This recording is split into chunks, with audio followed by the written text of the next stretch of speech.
Banza London TV. Savoir que le diable peut te laisser à kotika yo otongi na yo ba immeuble osombi na yo oseno makambo mais à un certain moment à réclamer yango Banza London TV. Donc il y a aussi de telles familles oyo, il y a des lois oyo et chama déjà que mutu oyo akolika HBT va kufa.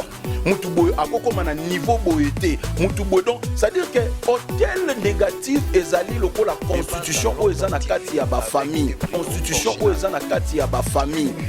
Banza London TV.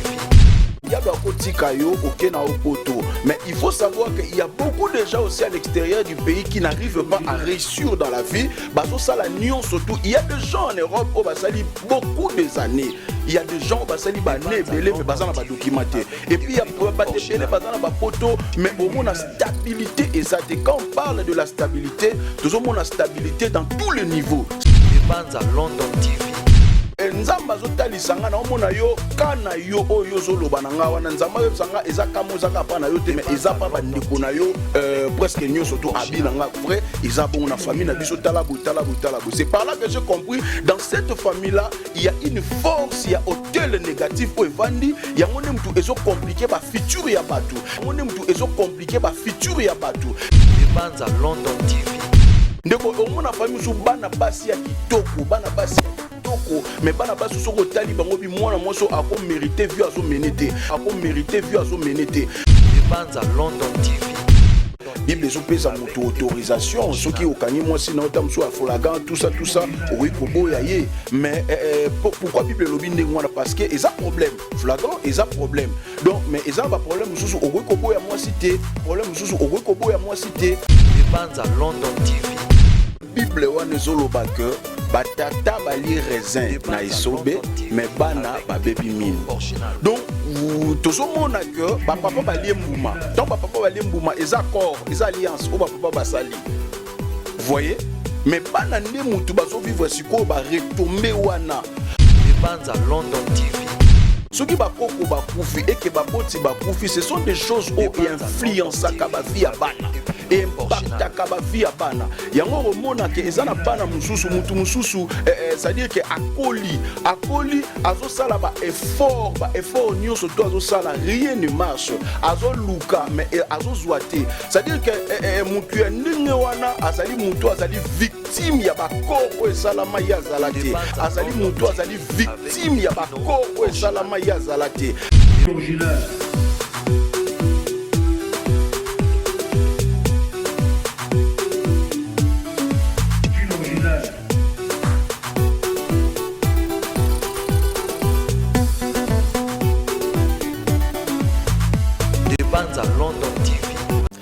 Bienvenue sur cette émission Eza Mystique présentée par moi-même Trésor Bolembo, votre humble serviteur. Napesibino, bonsoir, bonjour et bon après-midi.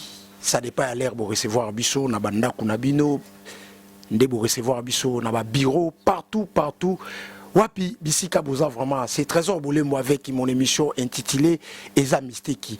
Tous arawana pour nous Sabino, information et puis pour nous éclaircir tout le monde ainsi que les Congolais diaspora où se retrouver partout dans le monde de Nababoni Soya de Banza London TV. Merci na pesibino mbote. Lelo na lingi to solo là vraiment na yebike bato belé bozunga moi mikolo mingi na ba analyse ndega mon frère Margot Aïb Sarabino qui est un journaliste mais soki c'est Jeza abongwanaka analyste vraiment sur de Banza London TV chaîne ya makasi bo s'abonner bo partager et bo liker émission oyo et ça bien vraiment wana nazo profiter na souhaiter ba joyeux anniversaire na batunyo so bazo fêter ba anniversaire et na souhaiter lisusu ba condoléances na batunyo so ba kufeli ba para bana ba mama mibali topé basi vraiment nzambe a consoler mité marabino ainsi que les orphelins bandeko nanga nyoso ya est vraiment tobo sani binoté na linga ki lelo to solo la makambo ya nzambe. Parce que to mesani mingi kusala ba émission, il y a musique, il y a sport, ainsi de suite. Mais netika tuzui moi makambo nzambe to tche yango mopanzi. Or là où il y a les vrais, ba faux pe bazali, bisika pe ba faux bazali, ba vrai pe baza on a pour na ko défendre Notre créateur, Seigneur Jésus-Christ, c'est lui, le créateur du ciel et la terre. Mais aujourd'hui, sur ces plateaux, je suis pas seul. Je suis avec un prophète, l'homme de Dieu. Il est marié, il est sérieux par rapport à son ministère. Prophète, il dit non, lo ndala. Tosolanaye makambo nzambe. Bana poto bozala wana vraiment branché bolanda émission oyo attentivement et bo pe sabiso raison parce que tozo kunula makambo ebele o batu baza ignorant na yango or ezoboma ba vie ya batu. To reparler sur le plat il y a mariage, fiançailles et la délivrance de la famille. Combien de batu baza bloqué batu ebele to bularake sokoza na Congo OK potonde obongi sokoza na Congo Tozoloba discrétion par rapport à Makambuna Biso. Mais si Dieu t'a donné l'opportunité à Olongwa à Okepoto, croyez que Robonga mais n'a pas topé Makambuzo Landayo.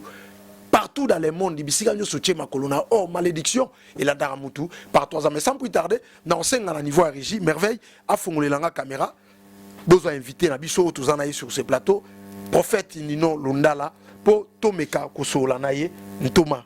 Bonjour. Bonjour, bonjour, très éminent journaliste, frère Trésor. Vraiment, je suis très content de participer à l'émission.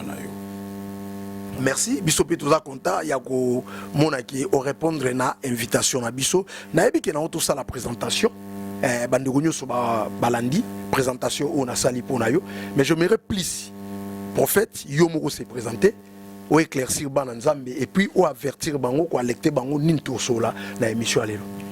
Oui, moi je m'appelle, je réponds au nom du prophète Nino Lundala, affectueusement appelé le rhumatologue. Je suis visionnaire responsable d'une communauté, l'église prophétique, la maison du trésor, ministère AFAP, où ezwami na commune ya Kalamu, na avenue Ezo numéro 15 bis na quartier Campinzi. Alors je bénis le Seigneur parce que thème autre repartagé est vraiment très important. Ce sont des choses où ils sont tellement sensibles oyo batu ebele ba ignoraka yango. Alors je crois que tout au long de l'émission oyo bandeko ebele bakozala vraiment béni de la part du Seigneur par rapport aux lois de la famille, par rapport à ba hôtel où ils ont une famille qui dérange, qui trouble ba futur ya batou et par rapport aux réalités qui se passent na ba foyer belé et entre autres ba mariés tout et certaines réalités aussi qui se passent chez plusieurs entre guillemets plusieurs chrétiens, même les non chrétiens et sur le fiançailles. Alors vraiment, je sais que nous serons bénis. Merci beaucoup. Moi aussi, je sais que nous serons bénis. Aujourd'hui, sur cette émission, auto-partagée, l'homme de Dieu, prophète Nino Lundala. Là, j'en profite encore pour saluer aussi pasteur David Ngoyi, Yamama Nansi Ngoyi, Nzambe Apambola Bino vraiment. Je suis avec qui prophète Outi épinglé le mot Awa. Solola sur la loi et famille et pourquoi bato belé baza bloqué bato belé bazo comprendre té makambo zo marché té et ça na bato belé lelo bakanisaka ke soki a quitté pays a commis quelque part soit en Europe en Amérique na ba pays où ils appellent en Afrique mais place mutako ko émerger bien ko zala un peu élevé par rapport ya ba projet na musala mutako sala mais au monde ke mutako mi place moko azo koka ko s'en sortir té est-ce que ils apprennent la loi et la famille et kokipe kotika mutu na payer landio libanda mboka ukoma. En tout cas, na pamboli nzambe ya mingi parce que vous devez comprendre que source ya biso batu ezali hôtel parce que dans chaque famille il y a des hôtels beaucoup plus ba hôtels négatifs. Donc ils en a ba hôtel ya mabe. Alors par rapport il y a ba hôtel ba à accord ba alliance o salama na ba hôtel yango nde mutu ezali ko affecter ba vie ya batu quel que soit endroit où mutu akoki kozala. Alors mutu akoki kozala plutôt victime ya ba alliance moko bo o salama na ba koko na ba boti, alors yaza innocent ayebaki yango te mais il est victime azo vivre ba retomber ya biloko wana. Alors mutu wana quel que soit endroit où yakoki kozala, ça veut dire que eloko wana ezala toujours na impact likolo ya vie na ye. Eza lokola mutu oyo azui malade, alors malade wana azui yango na Afrique. Cela n'empêche que ceux qui mutu wana a déplacé, accueilli peut-être na Europe, na Asie, na Amérique, que malade wana erotika mutu non erotika été parce que les locaux où ils ont travaillé katinaye ils ont locaux travaillé déjà na makila na ye, alors il faut azoba traitement moza approprié. Donc dire que mutu oyo azali influencé azali victime ya ba loi établie ya ba réalité ya ba hôtel tout ça na Congo et qui abimi libanda à qui Europe et babiloko wana érotique vine, c'est impossible parce que ezakati naye ils ont fonctionné na makila naye, donc eza question ya Aden. C'est comme ça vous allez comprendre que bien aimé il y a force ya ba hôtel négatif yango nde mutu ezo détruire ba vie ya bato ebele. Alors j'aimerais parler expliquer un peu sur les hôtels négatifs parce que tous allez na plusieurs sortes ya ba hôtels parce que on a aussi des hôtels dans le sens positif parce que dans la Bible vous allez voir que Jacob a tongaki hôtel tout ça, vous allez voir tout ça, et même cet homme au nom de Gédéon il avait aussi à salaki pe hôtel. Alors là ezalaki maintenant hôtel ya malamu après avoir qu'on détruire ba hôtel ya Bal, c'est comme ça ba pesa comme ya Jéribal. Donc vous allez comprendre c'est quoi les hôtels négatifs. Je voulais dire les hôtels négatifs de la famille, ce sont des choses qui sont liées. Ce sont des choses qui sont liées à la famille. Donc ba hôtel ya mabe, ba hôtel ya bondoki, eza ba biloko o eza lié na famille. Tozo mona entre autres ba kodia, tozo mona entre autres ba inceste, tozo mona ba biloko wana nyo surtout ba magie, ba occultisme.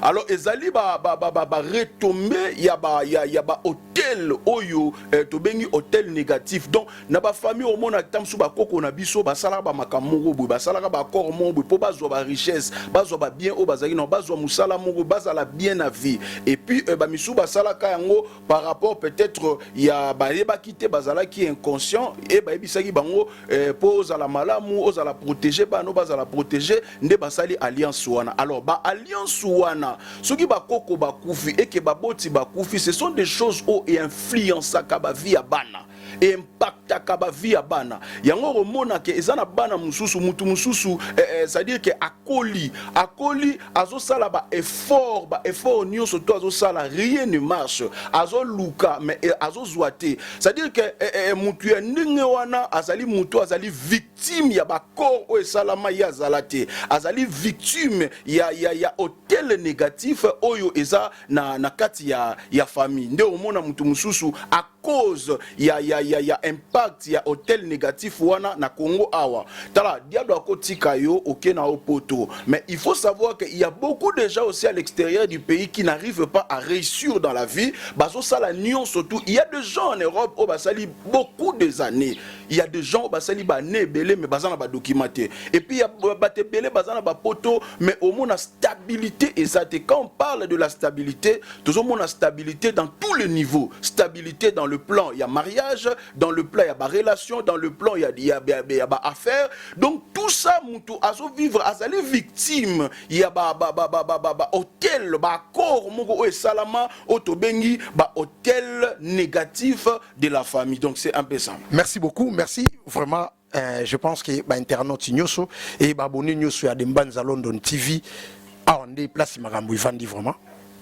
Bo landa biso vraiment attentivement na ebiki bo se retrouver par rapport ya oyo ezobima et pas prophète. Je me plus tous à la vraiment concentrer parce que n'a posé question mais n'a tiqué temps à s'exprimer pour nous faire comprendre ba nzambi yo so landa biso makambo ni toso la. Merci prophète na oki auto toucher le mot a olobi toutefois à la stable sur tous les plans, relations, mariage, auto le bal sous lobby ba hôtel tozo hérité babilo msou o biso to sala yango te. Mais quelque part Bible ezoloba l'âme qui pêche c'est celle qui mourra. Mais comment biloko misusu ezaki ba parents na biso nde mutu ba commettre ba erreur wana et biso bana to banda ko hériter ba biloko wana parce que marambo zoloba il y a beaucoup de gens bazolanda biso ba on se retrouver parce que vivre en Europe ou na États-Unis yango lingolo bateke mutu stable na sir peut-être pe makambo yo ezozanga batu po ba se retrouver ba lukelo nzambe ce ko koyebisa biso nini parce que Bible lobi l'âme qui pêche c'est celle qui mourra. Quelque part la Bible nous dit aussi toute langue qui s'élèvera contre toi à justice, tu la condamneras. Tu condamner en un contexte nini, mais il faut tout ça la nini parce que elimo oye sumuka yango moronde fe kufa. C'est vrai, mais quand même Bible wana zoloba que batata bali raisin na isobe mais bana ba baby minu. Donc tout le monde a que papa bali mbuma. Tant papa bali mbuma les accords, les alliances au papa basali. Vous voyez? Mais banane mutu bazo vivre siko ba retomber wana parce que alliance ezali ezo toujours définir les sous ba alliance négative na deuxième ba hôtel plutôt négatif na deuxième sens nango ezali c'est comme la constitution. Les hôtels négatifs, c'est comme une constitution. Vous voyez, dans notre pays, okay. C'est-à-dire que constitution n'a biso o tozan nango oyo boy. Président Oaza actuel akuta yango. Oui. Mais nenga kutango, il y a des choses où l'Obama déjà na kati ya constitution wana. C'est-à-dire que par exemple, net na biso na RDC, constitution na biso loba après 5 ans, il faut otika. Donc oko le kate. Donc il y a aussi de telles familles oyo, il y a des lois oyo et chama déjà que mutu oyo ako le ka âge bute fois kufa. Mutu boy ako comme na niveau boyete mutu boy donc c'est-à-dire que constitution donc hôtel négatif ezali loko la constitution o ezana kati ya ba famille donc c'est-à-dire que mutu il faut aluka délivrance o ezali approfondir que les gens ne se trompent pas pour dire que l'âme qui pêche, c'est celle qui mourra. Vous allez voir, même dans la Bible, Nzambe Oyo Azali Nzambe na Kibo Nzambe na ye, na Genèse 12, lorsqu'à Koutani na Abraham, Dieu dira à Abraham de quitter la maison de son père. Dieu lui a dit de quitter la maison de son père. Nzambe a précisé, Abraham a quitté. Aïbisi Abi va dans le pays que je t'ai montré. Mais ce qu'on a dit, origine ya papa ya Abraham, Isaki mala mouté parce que Dieu a zaki na plan moko merveilleux au elngaga sala na vie ya Abraham. Au komona na livre ya Juge au tanga romona Gédéon, Bible solo baké. Peuple wana bazala qui livré en esclavagisme ba comme qu'on mener vie moko boy très difficile et un jour comme ça Nzamba apparaître na Gédéon abisi Gédéon abi je t'ai choisi Gédéon tu es un vaillant homme abisa lobi et tu battras Madia comme un seul homme. Alors qu'à cette époque-là, les Madianites n'ont pas eu comme une supériorité devant Israël. Mais si Koyoban Israël qui réduit comme esclave, comme qui faible devant les Madianites. Mais Nzambe ça Gédéon, je te choisis, tu battras Madian comme un seul homme. Écoutez, Gédéon a commencé à rappeler à Dieu. Il a dit à Dieu, mais oh, yo poningai olobi ke oponinga mais soko poningai réellement comment famille nanga ekoki kozala pauvre ya Manassé. Alors sur un verset 6 on va dire partir chapitre 6 verset 1 on a nini bazako expliquer comment est-ce que ce peuple là bazaki réduit na esclavagisme ba comment iko nyokwama ba comment iko mener vie mo ya pasi mais eloko nini o esala ke ba comment ko mener vie wana ezaki eloko batata basalaki do ba accord o batata basaki hôtel o evandaki na kati ya famille. Alors Gédéon abande koyeba te ke azaki na kati ya plein nzambe mais pour que plein nzambe ait se réaliser kati na ye qu'est-ce que Gédéon devait faire? Il devait d'abord chercher sa délivrance. La délivrance de Gédéon a kenei ko détruire ba hôtel ya bal wana ko détruire yango et tant on détruire yango et c'est par là que il y avait un changement. Donc yom tozola na ngai ndero na ngai na biso lo moko ko négliger maramote.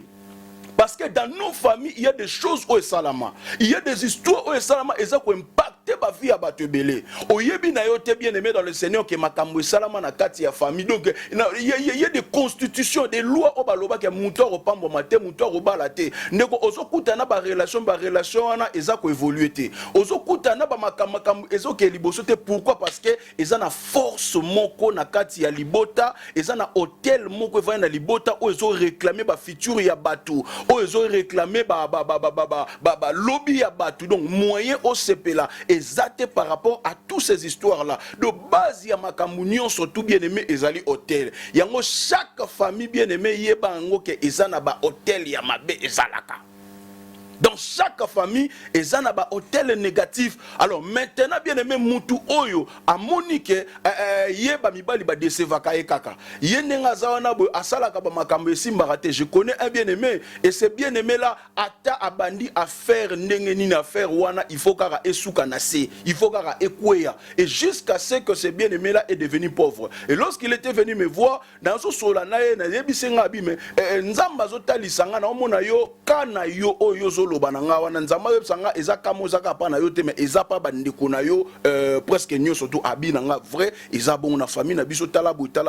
C'est par là que j'ai compris dans cette famille là il y a une force, il y a hôtel négatif au evandi yango ne mtu ezo compliqué ba futur ya batu ndeko omona famille su bana basi ya kitoko mais bana basi soko tali bango bi mwana moso ako mérité vu azo menete mais azo mené vu wana pourquoi parce que aza victime tout simplement il y a hôtel négatif ne ezo poussé na ba réalité wana et puis voilà. Merci beaucoup, merci vraiment prophète. Tout ça est bien.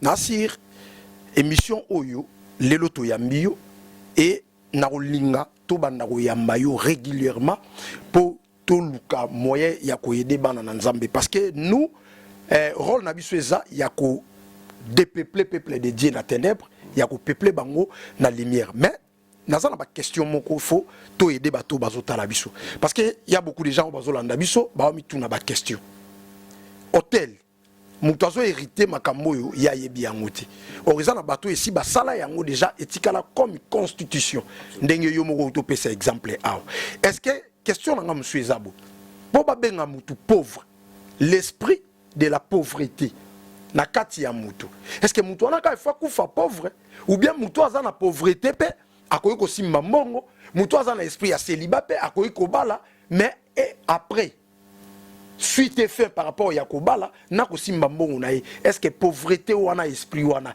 et ko continuer ko combattre ye pour comme par terre ou comment? Gloire à Dieu. Vous devez comprendre que là il y a dans le domaine wana ils en a deux dimensions. Ils allaient dans deux dimensions. Vous devez comprendre que il y a certaines personnes au basole que ça va moment difficile. Mais ces gens-là, bazali na kati ya école ya Nzambe, donc ils sont dans la formation. Mais la pauvreté, ils ont la sortie ya pauvreté, papa. Ils ont la pauvreté, msozo mona mutazo zanga na biloko bana bakenda na classe, ba biscuit bana bakenda na classe, ba bombo, ba chips, zo zanga yango. Donc quelqu'un qui est incapable même d'acheter ata sikre ya salati, sikre na ge musika, ata lipa. Donc ozomona ke na dimension wana ezali pauvreté moko boye ya mabe. Donc ça veut dire que il est influencé na force oyo ya hôtel négatif. Ça dit mutu ya ndenge wana aza mutu oyo il faut aluka délivrance. Comme prophète mususu pe atonga na ye bandako à s'enrichir atongi na ye bandako mais à un moment donné a commis bandako komi a komoteka à se retrouver à combien azoleka na balabala bato ba tia misapi non c'est lui là yende mtu azaka kolo immeuble yende mtu azaka kolo ba bien oyo mais les lois se retrouver aza sunelo côté moi si akimie akabwani alataka alliance o ba bato ba yembela ke celibat ekwei alongi na yeme il y a un moment donné à se retrouver aza sous même na moi cité est-ce que et ça peut qu'à hôtel ya famille de mutu zolanda mutu wana pesa censé faux à luka délivrance absolument absolument. C'est-à-dire qu'il y a des dimensions. C'est-à-dire que au moni, ce qui monto azali réclamer na ba force wana, il y a hôtel négatif, je vous dis. C'est-à-dire que c'est comme dans la Bible. Cet homme au nom de Bartimée. Bartimée azali monto moro boye azala qui aveugle.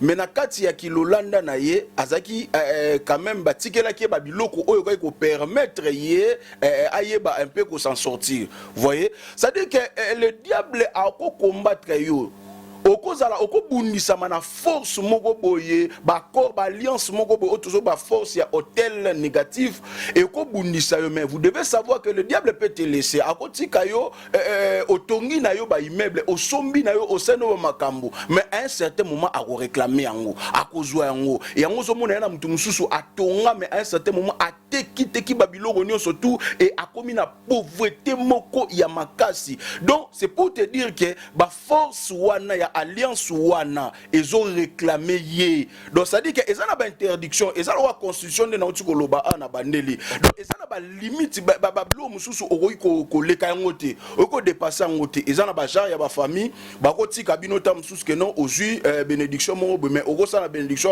ta mususu pendant 3 ans.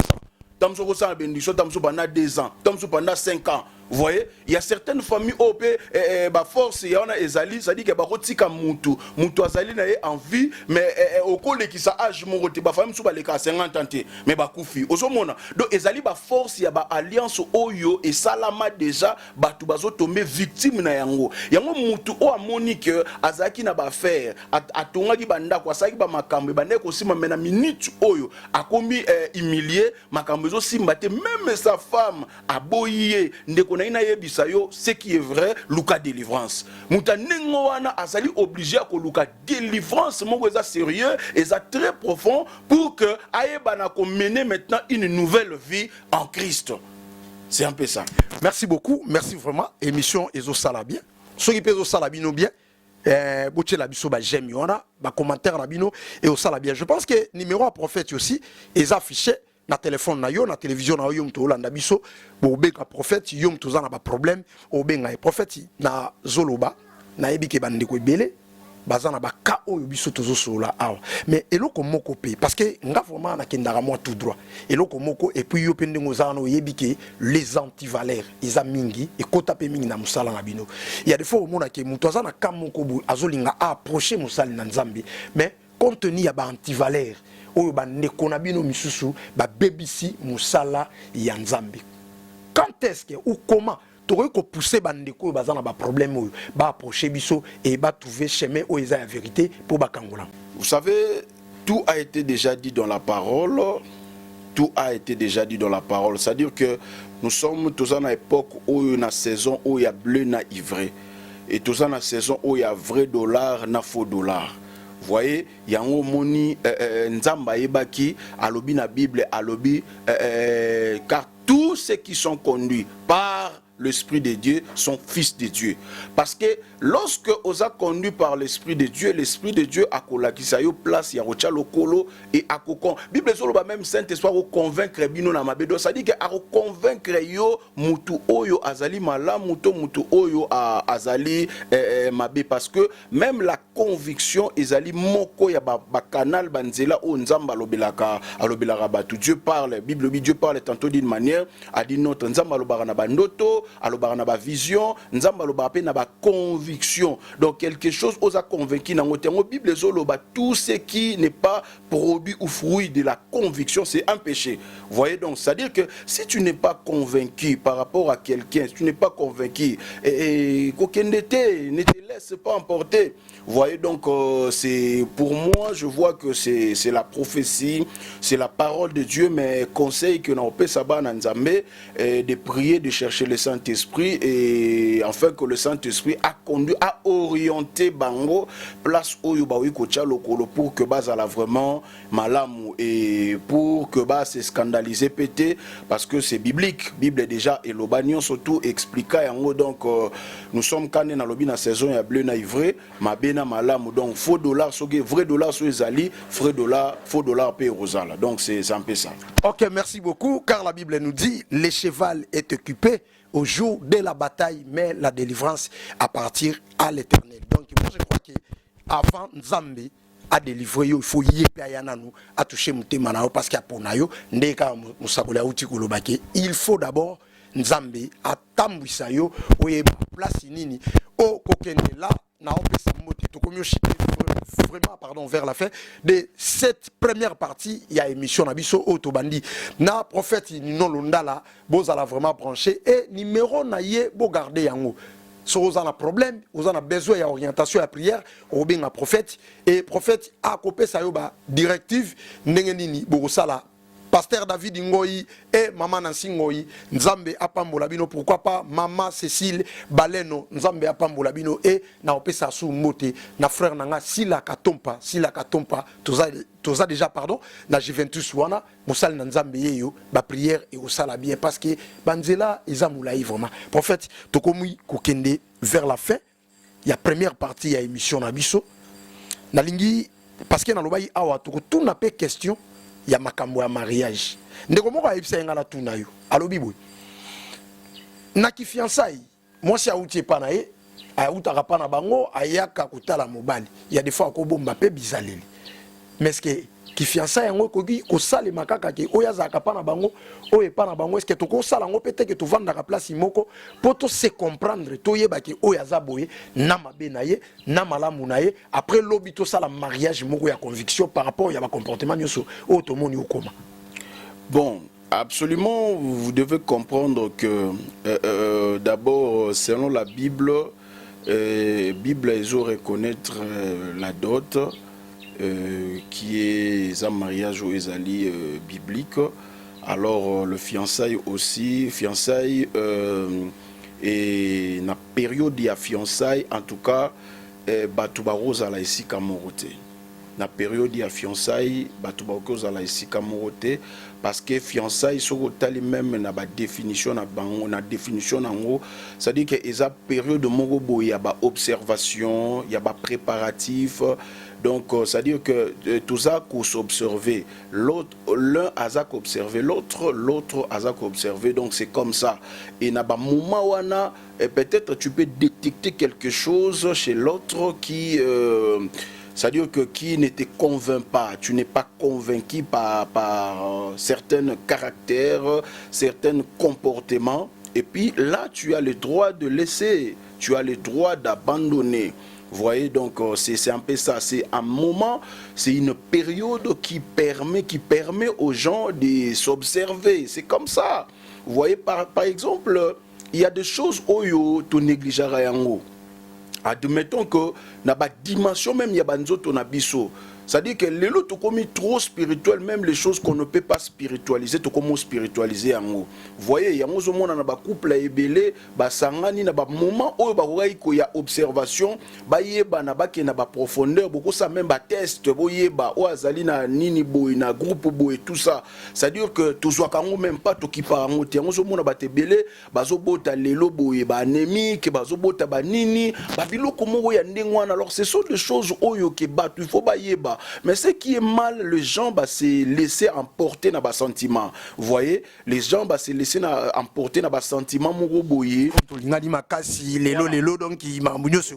Voilà, bas sentiments moroboye amoureuse. Donc yango monique et ça na batobele na période il y a observation, il fallait base la très sensible na période wana et pour que et permettre bango si oui ba réussir. Mais vu qu'il y a beaucoup de gens sali makambo à la va-vite, il y a beaucoup de gens basali makambo se laisser na ba sentiment amoureuse ndi lelo tozo mona ba retomber à biloko wana. Donc ezala ba couple ebelé en neyo il y a ce qu'on appelle la spiritualité ou les choses spirituelles, les réalités spirituelles, mais bazo vivre ba réalité moko bo ezali naturel du point de vue caractère, comportement et puis c'est un peu ça quoi. Au mona babalani tomba komina ndaku, oui. Couple nion surtout il y a toujours eu des problèmes, mais ils ont pas problème oyo boy beaucoup ko arranger en haut parce que même dans la Bible ils ont payé sa autorisation ceux qui au kangi moi si na tam so afolagan tout ça oyi ko boyaye. Mais pourquoi Bible lobi ndengwana parce que ils a problème flagrant, ils a problème. Donc mais ils ont pas problème sous oyi ko boya moi cité biobipe oyi ko boya so oyi ko pardonner. Donc c'est pour nous faire voir que na ba couple il y aura toujours des problèmes. Mais Nzambe a salisi bisope na kibomoto tokoki un peu comprendre ba makamusu ko détecter ngo pona ko éviter le pire, ko éviter ba danger, ça dit que na ba moment où ya fiançailles wana ko s'observer malamu et puis conseil na opesa ba to ko luka pe ko sala ba examen wana eza malamu ezali important eza bénéfique pour na même avenir ya bana na yebi ba couple belé et kabona. Pourquoi? Parce que mon bala zolo ba ke ote et comment moi so bo tsanga ba nemi non mais Dieu mo zolo ba moi c'est bongo yo. Donc ça dit que ezelo moment ya binomi balé bokendaki na moment ya fiançailles fiançailles, il fallait qu'il faut profiter, beaucoup s'examiner. Donc tout ça, ils ont compté. Et qu'on éviter bino na ba danger et belé tout ça. Donc c'est vraiment un sujet où ils allaient très important pour nous sunga pena ba ndeko ko comprendre ma belé parce que je suis dans le pastoral et ça na ba ka et belé toujours ya ba couple. Donc ils ont comme na ba niveau mongo boye très élevé pe ba danger zo kota. Pourquoi? Parce que base nango, je précise très bien en dehors il y a spirituel, le physique d'abord, le naturel d'abord ba négliger qui sur le point où ils allaient un peu sensible en termes de caractère, comportement et corporel aussi, ce qui est très important. Merci beaucoup, merci vraiment. Et je vous remercie parce que vous avez qui ébélé, il y a Kolanda émission vraiment avec l'homme de Dieu, prophète Nino Lundala. Moi je pense qu'il a posé quelques questions.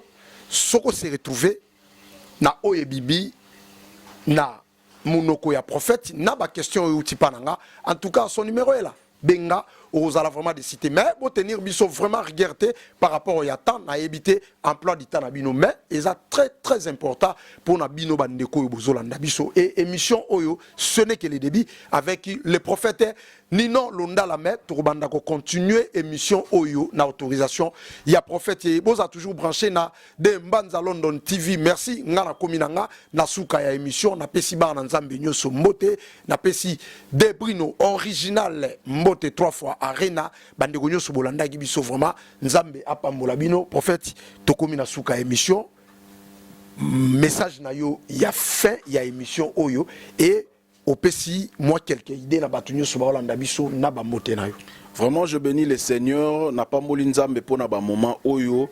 Et en tout cas, bande konangai nzamba pambola bino nyonso tout au bolandi biso et n'a pas moli les sous le président, le chef ya chaîne de Mbanza London.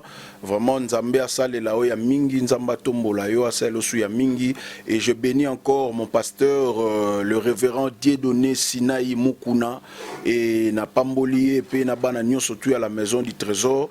Et ce qui est très important, je crois que le Seigneur Jésus-Christ revient bientôt et c'est préparé à l'après nabi que et kozala mala mingi prochainement tozala wana pour nous continuer et ba question oyo peut-être to continuer en profondeur prochainement toko landela yango que le Seigneur Jésus-Christ le créateur du ciel et de la terre qui puisse vous bénir abondamment. Amen.